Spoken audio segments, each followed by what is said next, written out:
So here we are for a video again. Another VFC platform, gas rifle again. It's one that's not that well reviewed on YouTube. Been out for a long while, but they're actually relatively rare. Certainly very sought after. This is the VFC Umarex G3. So what I want to go over in this one is some of the compatibility, some of its pros and cons, what's to look out for when they're straight out of the box, and things that can be done to improve the look and feel and everything of them as well. But also a little bit about what you can expect using them for airsoft as well as for whatever else you might want to use them for. So this is my G3. As you can see, I've got the sliding stock set up on it currently. And if we look around this end, we have the black handguard, black slim handguard. And currently on there is a blue force gear because sling. Because it's a nice sturdy 2-point sling for this, because this is actually surprisingly heavy. So firstly, I think we'll go over with what isn't stock on this right now, because this is the end state mine is currently in, and that is nothing furniture wise on this rifle is factory. So the butt stock, the pistol grip, the entire lower actually, with the selector, the trigger spring, the handguard, the muzzle device, are all real rifle. So let's just take the magazine off, not loaded, and we'll just check chamber on it. And that is clear any rounds. So all of those parts are real. The most of the parts are H&K, but the lower and the trigger and the trigger spring are actually from a Portuguese G3. And as a result, Portuguese G3 is ever so slightly tighter, these two wings here, so I did have to remove a tiny amount of material to get that to mount to the VFC.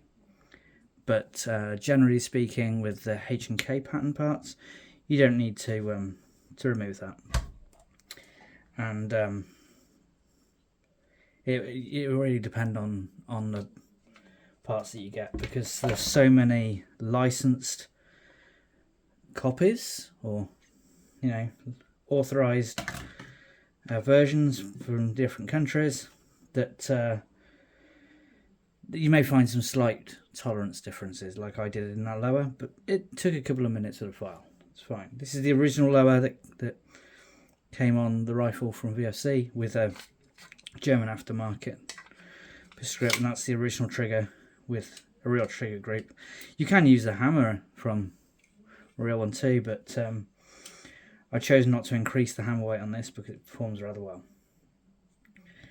Firstly, I think when you get this out of the box, the one thing you need to know about these is that they're actually very good performers. They're excellent. They're very efficient. Not as efficient as the FAL, the LAR, but they're still very efficient. When you first get it, they're relatively accurate. They've got a reasonably decent range, but as with most VFC rifles, in fact almost all, stick with that stock hop setup and just put some rounds through it, because it takes a little bit of wearing in. And once you wear them in, these got incredible range. So when I got this out of the box, the only thing I did to it was change the furniture. I put the sliding stock on it because I had a real one, and the handguard, because why wouldn't you? My initial first few times using it, I thought this is actually really good. It's got good performance, it's got good accuracy and range, and it's consistent too. I fitted an end pass in there, just an adjustable valve, actually made one for this, but you can buy them now. And I turned it down to around about 1.1 joules. I was fortunate in the site that I go to. They knew that with a 20 round magazine I was never going to use this auto, and I could have used it at DMR energy levels, but I decided to tone it down anyway just to be safe. And I was getting a measured distance of 75 to 80 meter torso shots, not a problem at all, which is actually a really, really long way. And when people say they're going to reach 80 meters, generally speaking it doesn't. But at a measured distance I was getting 75 to 80 meters repeatable torso shots, and then as this gun wore in over a couple of months, it only became better. And it's a very repeatable accuracy on this now, with a 0.3 or a 0.32 gram. The hop-up is adjusted underneath the handguard. That pin's really tight, so I won't push it out right now. It's adjusted with just a turning thing underneath the handguard. Turning thing. Great. So that's how it performed stock, and this is still got the stock hop rubber in it. The only thing I've changed mechanically wise is I put the adjustable valve in, because in case I need to tighten it up for field limits, or I want to loosen it off for a more for training events or whatever it is. I changed the trigger and the trigger spring just because I had a real one. They're no pressure bearing parts, and it adds a weight to the trigger. Now, Heckler & Koch triggers, especially on the G3 and the MP5, they're not great, but I like the fact that it really does. Now it really is the way it should be, and it's a very short take up, a little bit squishy, and then break, and the reset is quite long, and yeah. Heckler & Koch triggers aren't the best, military triggers aren't the best. But the fact that you can use the trigger spring, because the trigger spring isn't the same part as the hammer spring, it's separate. So the spring that gives you the trigger weight isn't what gives you the forward motion of the hammer. So you can put the trigger spring in this without it affecting the rifle in any way. I changed the muzzle, but honestly they make no difference. They're identical to the VFC muzzle, if you can see that. Handguards, the plastics, the VFC ones are actually rather nice. They're way nicer than the LCT ones, but real stuff's so cheap and easily obtainable that, and I had a lot of it anyway, it is nice to use the real ones. That you can get these handguards for between £10 and £15 usually. Pistol grip's about a tenner, and it's just one bolt fixes it straight through to the lower frame, so that's dead easy to change. Almost everything on the roller lock guns is actually really easy to change. Selector, you can use a real selector, and I am, and that's just changed by rotating, pulling out the trigger groove, drop your trigger group in, take your replace selector or lower group, whatever it is you're changing, and if you line it up properly, that'll drop straight in. And now a cat on my desk, wonderful. He never comes in here and he decides to come in now because I'm doing something. But yes, let's put that back in. So they're easy to change. The stocks are relatively easy to change. However, when you get a real stock, it'll have this recoil spring on it that's riveted. Can you really see? Probably not. There's a rivet there. So you have an option. If you change into a solid stock, you can use the VFC end plate and put the real stock straight onto it, which is what a lot of people do. Or you can actually break off this. These will just snap off if you put enough torque onto them. And then you can use the real one. I've a combination of two. So that's the VFC end plate with the real wood stock. That's a real end plate. You can see where that's actually broken out. Maybe. And this is also a real one that have broken out. And they fit on there fine. Handguards fit absolutely fine, no problem at all. You can also change your release parts. This is a demilled part of a G3 that just nicking parts from. So you can use the magazine release parts, you can use the sight parts. I thought I'd change the sights on this, but I haven't. You can use your wood handguards as well as your wide handguards, and you can also use your rail systems. So this is a Fab Defense, I think. Yeah, Fab Defense rail system, which came off the demilled G3. Well, parts of the G3 that was given. If I want to use it in a DMR, more modern setup as it were. And this is an airsoft rail, which this one actually also works. Not all airsoft handguards will work. This one does. So, and this is the original German wide handguard, which also works absolutely fine.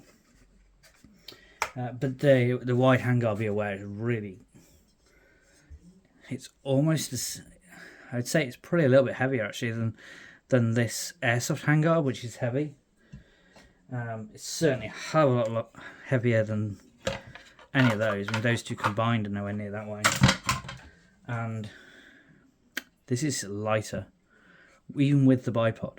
This is lighter than that, and they're both real. So if we take a little bit more look at the rifle itself, the other thing I have changed on mine is I got the outer barrel under here, just like on the LAR. That comes in an alloy, and I've changed it to a steel one. Everything else is steel, so it's a stamped steel receiver and stamped steel outer barrel portion. But for whatever reason, they use an alloy outer barrel under the handguard. I've replaced that with a steel part because it gives it a lot more realistic weight and balance, but it also has rigidity, so you're not going to have as much of a danger of risking any damage. Another part I do have from real pattern part, this is a Hetland cocking tube support. With the roller lock guns like the G3 and the MP5, you can get a lot more parts because this is not pressure bearing. This is not a gas part. This purely supports the cocking handle. So it doesn't actually take any gas whatsoever. So you can have that legally in the UK. Likewise, we can have the trigger groups in the UK. What you can't have is the receiver and the barrel. In a broad stroke, and the bolt carrier, of course. But if I take out these pins, now with the solid stock, it's rather nice because you have these holes where you can put pins in. But with the sliding stock, obviously you lose that. They didn't find anywhere on the sliding stocks to position the pins. They must have figured that the troops that were using the sliding stock either wouldn't clean them or they would look after them. So it's a little bit stiff. Put the end cap, slide it off. Now the VFC comes with this attached to the end cap, similar to this, but it's actually screwed in. So to make the sliding stock work, you have to make this an assembly, and all I did was take a piece of plastic card, drill a hole in it, use the screw that holds this to the normal receiver extension, and now it's a removable part, and that sits inside. Whether I use the sliding stock, it sits inside like that, or if I use a solid stock, it sits inside like that. And because it's an assembly, I can switch it between the two really easily without having to change screws all the time. So there's your recoil assembly. Because mine is an Asia spec, it's the Umarex markings are actually hidden underneath the lower. If you look at a UK or European spec, all of the Umarex white lettering bullshit will be on the receiver here. The serial number of mine is again underneath there, and it's got the real weapon markings instead. So that's a nice thing if you get the Asia spec version. However, the European spec version did come with an end pass, whereas the Asia spec version didn't. So that's something I had to do myself. If we take the lower off, you'll see this Portuguese contract lower with the VFC trigger system. I'm going to have a fiddle putting that back in, I expect. But so it's my VFC trigger group with the real trigger and the real trigger spring in a real lower. And you can just see a little bit of wear over it to remove a tiny bit of material. It's not neat. I just removed it quickly with a file. But it's inside the rifle, so I didn't really bother making it all tidy and shiny. And then just drop the selector back in, move it to single shot position, test your working, and away you go. Nice and easy. Now take your bolt carrier, which I do keep relatively well greased. Ensure that's tightened up whenever you strip it down, because I haven't checked mine in a long time. There's your bolt carrier, so it replicates the real one, including them. You probably see that there. The markings on the top. The camera doesn't want to calculate it, but you can. I'll show you that there. These is a relatively lightweight assembly. It's got a bit of weight. You can add a heavier front end to it to increase the weight, but obviously that reduces your efficiency. And I find it's actually got quite a good balance to it. It's also quite a loud rifle. It's quite scary. And there's your stamped steel receiver with your hop chamber. They're really well made. It's stamped steel welded, exactly like the real one would be. It's a very simple gun to have made, but also, very hard to get it completely right, which is why the early Pakistani copies of the MP5 were so bad. The finish on it is quite hard wearing black finish. It will scratch. Probably see a little bit of scratching where the sliding stock's been riding in that track, but this has been beaten up really badly, using a lot of projects and stuff, and still it's still perfectly black. I was tempted to paint it to match all the parts that I had. Like that. The stock was originally painted and I resprayed it back, and I just hung around it. I've also got the charging handle from that rifle, but I can't get this pin out for the life of me. It's just being a pain in the arse, as they sometimes are, so I just kept the VFC one in there. I've also got spare selectors. I picked these up. They're about £8 each in the UK. They're auto capable selectors, so worth getting. I also have a couple for the MP5 as well. Let's punch this pin out so that you can actually have a look at the hopper and the outer barrel that I was discussing. This is the you'll find with various handguards. Some handguards the pin's easy to punch out, and other handguards harder. It's if the dimensional changes here very, very slightly, it can be very, very stiff. So there's the outer barrel part that I replaced with steel. You can probably see the bluing finish on that. There's your hop up. So let's just turns for your hop up. That is actually very stiff. But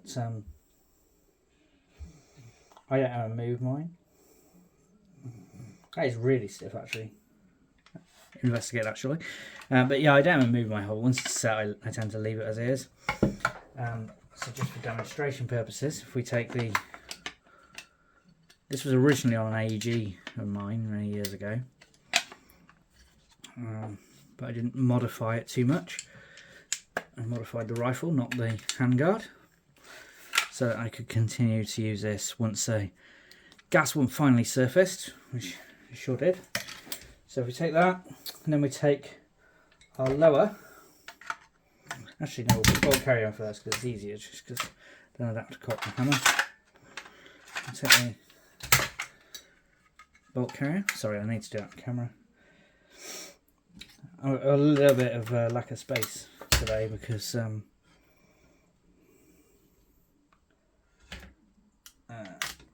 the amount of crap on the desk. I was trying to show you all the parts. If we then take our recoil assembly that, as described, I made up from the stock assembly, and then we take our wooden stock. You do have to push these parts together. This can be a little bit stiff, although that is with the standard VFC end plate as well, so as you can imagine it varies in difficulty depending on the stock. Now we take our stock pins,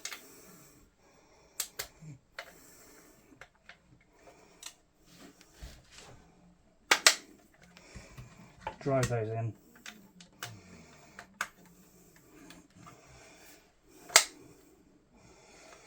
and then I find that the sliding stock is very good as a pin hammer.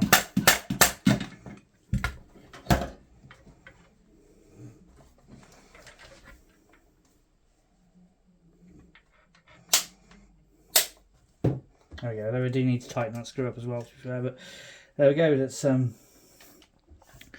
change the handguard and everything over, so you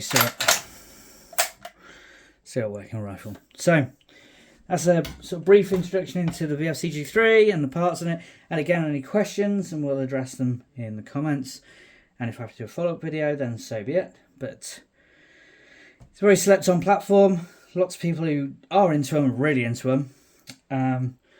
They're quite hard to find these days, although I am told they are still orderable by Umarex. They just don't seem to do an order very often. But yeah, it's a fantastic shooting rifle. And previous to the FAL, it was the best rifle that VFC done. And this is actually been my most reliable of any airsoft gun I've ever owned. Never had a single issue with it. And it's always shot straight and true. So, if you got any questions, let me know in the comments. Hope you enjoyed this new video, and I'll try to do some more of these introduction videos throughout this week.